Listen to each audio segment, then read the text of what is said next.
Hey guys, welcome to the Liberal Hive Mind. Oh, CNN and their leftist media friends are in a full-on, frenzied panic. You know, it's the same thing. It's freaking Groundhog Month, once again. Democrats make some big play, some big, bold strategy to take down Trump. Except, of course, the modus operandi these days tends to be abuse of power, fake news, bogus scandal, the typical Democrat desperation play. People keep seeing through it. It ends up backfiring, casting Donald Trump as a martyr. And then, of course, we complete the cycle by having Democrats whine and complain on air. Why aren't our plans working? Why aren't they falling for the propaganda? Well, that is exactly what's happening as Democrat panic hits record highs. Let me show you guys exactly what I mean by that. We got some stuff to get into, so let's roll the tape. All right, folks, so CNN panic is setting in. Frank, what do you think the impact of this ruling will be on their support for him?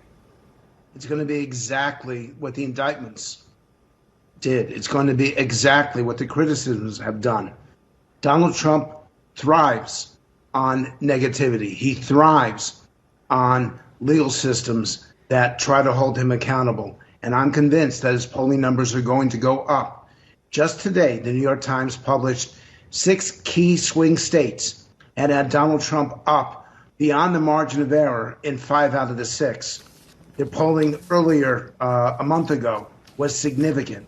Trump is gaining. The more that he is prosecuted, the more that he is condemned, the higher his numbers go as people rally around him. And I would say to the judges, as I said to the Justice Department, you're actually making it more likely that Donald Trump is elected next November by how you are pursuing this. You don't explain the decisions. You don't put things in context. And so Trump climbs and climbs and climbs.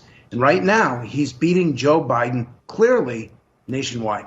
As Trump turns this to his advantage, he is the best victim politician I have ever seen in my 35 years in doing this.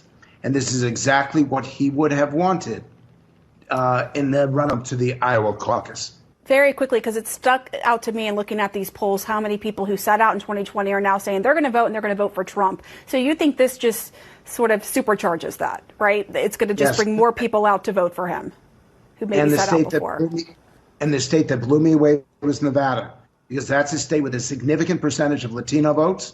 Trump has been screaming about illegal immigration, and Nevada seems to be rewarding him for the language that he uses and for the intensity of his message. If Nevada's going this much for Trump, that ought to send you a big signal about what's happening in America today. This is what I've been saying for the last 2 days. A lot of conservatives are angry, and I understand where the frustration comes from, because obviously Democrats are acting incredibly unconstitutionally and just unethically in general. But at the end of the day, I'm not sitting here pouting or feeling frustrated. I'm kind of elated. I feel like we're just repeating the same cycle, and Democrats are making the exact same mistakes. And a lot of Democrats feel the exact same way. New York Times Maggie Haberman, Trump is, quote, not happy about Colorado ruling, but sees ballot ban as, quote, a gift. So CNN / the New York Times Maggie Haberman is also sounding the alarm. Maggie Haberman also might be the foremost expert on everything Trump. Obviously being a little bit sarcastic, but she certainly is somebody who's dedicated her entire being to writing books about the former president. She is the expert, at least on the anti-Trump side. And even she is saying that Democrats aren't achieving what they think they're achieving. Anytime Trump is persecuted, it's time for celebration. I mean, the data is absolutely clear on this one. Every single indictment that ever hit, from the day New York's Alvin Bragg announced charges against Donald Trump, we've seen a meteoric rise in Trump support. Here's data from the New York Times from July all the way till now, showing the meteoric rise, at least within Republican circles. The more they do it, the more he will continue to rise, just like we saw in Georgia. The moment Trump was arraigned in Georgia, he went up in the polls like 5 or 6 points. It seems like they're finally starting to catch on. Here's another Democrat pressing the panic button.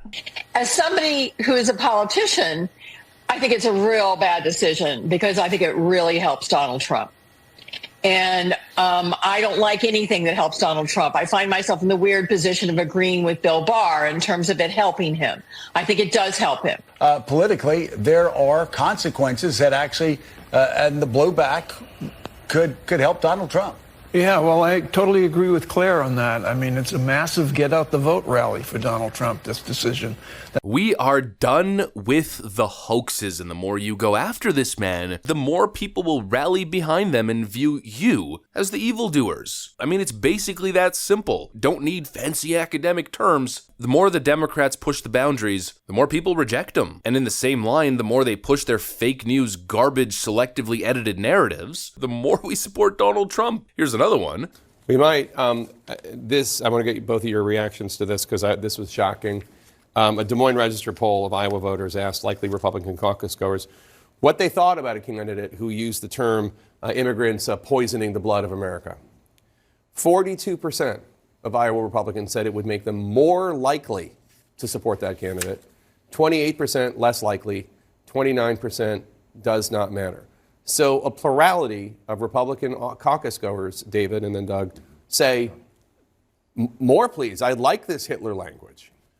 Look, I'm just going to go back to the... CNN's panicking that Trump's rhetoric, which they've connected to Hitler, garners him extra support within Republican circles. Yeah, it's no surprise why that is, because probably most people didn't even know he said that. But then CNN goes on a fake news, slanderous rampage for days upon days, and all of a sudden we've been exposed to the quote, except we didn't omit the rest of the context. We watched the whole thing, we understood what he was talking about, and so we see the mainstream media narrative that they're attempting to spin in reality, and we simply get further and further alienated from the elitist puppet master class. You know, this week Donald Trump's apparently quoting Hitler, even though that's literally not what happened. The week prior, Donald Trump is apparently telling us that he's gonna be a fascist. We're gonna lose our democracy, when again the clip was selectively edited and the context was omitted from that Sean Hannity interview. It's been the same nonsense since the whole, very fine people on both sides Charlottesville hoax. The simple reality is people are not buying it anymore. People are starting to see Democrats for who and what they are. They're telling us through their actions, and in some cases telling us through their words. Governor Christie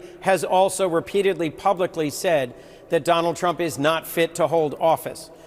So whether it is a court that determines he's unfit to hold office because he took up force against our Constitution or mobilized a mob against our Constitution, or because the electorate throws him out, I don't think it really matters. If he's unfit to hold office, we should all be encouraged by any action that makes it less likely that he will return to the presidency.